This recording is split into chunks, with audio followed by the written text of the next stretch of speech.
পর্দার রায়ান ওরফে উদয় প্রতাপ সিং অসুস্থ হয়ে হাসপাতালে ভর্তি। 1 বছর পূর্ণ করেছে সম্প্রতি পরিণীতা সিরিয়ালটি। শুরুতে যাকে পাত্তা দেয়নি অনেকেই, সেই সিরিয়াল 8টার স্লটে বাজিমাত করেছে। নতুন নায়িকা আর পার্শ্ব চরিত্র করা উদয়কে হিরো হিসেবে নেওয়া শুরুতে হাসাহাসি ছিলই। অনেকেই তো সরাসরি বলেছিল উদয় দিয়ে নায়ক হবে না, কিন্তু রায়কান পারুল জুটি যেন সব ভুল প্রমাণ করে দিয়েছে। মাত্র 1 বছরেই এই জুটি নেটিজনদের চিন্তাভাবনায় জল ঢেলে দিয়েছে। অভিনয়ের দিক থেকে পর্দার রসায়ন সব মিলিয়ে যেন চোখ সরাতে পারেনি।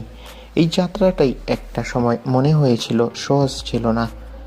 উদয় সম্প্রতি একটা ইন্টারভিউতে বলেন যে প্রথম দিকে কেউ সিরিয়াসলি নেয়নি, সমালোচনা হয়েছে, বলা হয়েছিল সিরিয়াল টিকবে না, কিন্তু দর্শকের ভালোবাসায় শেষমেশ সব বদলে যায়। আর ঠিক সেই সময়ই এলো দুঃসংবাদ। পর্দার রায়ান মানে আমাদের সবার প্রিয় উদয় প্রতাপ সিং হঠাৎ অসুস্থ হয়ে হাসপাতালে ভর্তি।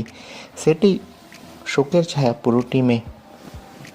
1 বছরের সাফল্য আর হঠাৎ করে অসুস্থতায় তার ভক্তরা উদ্বিগ্ন হবে, এটাই স্বাভাবিক। তবে চিকিৎসকের নিবিড় পর্যবেক্ষণে রয়েছে। ডাক্তাররা আশা করছে 2-1 দিনের মধ্যেই সুস্থ হয়ে উঠবেন তিনি।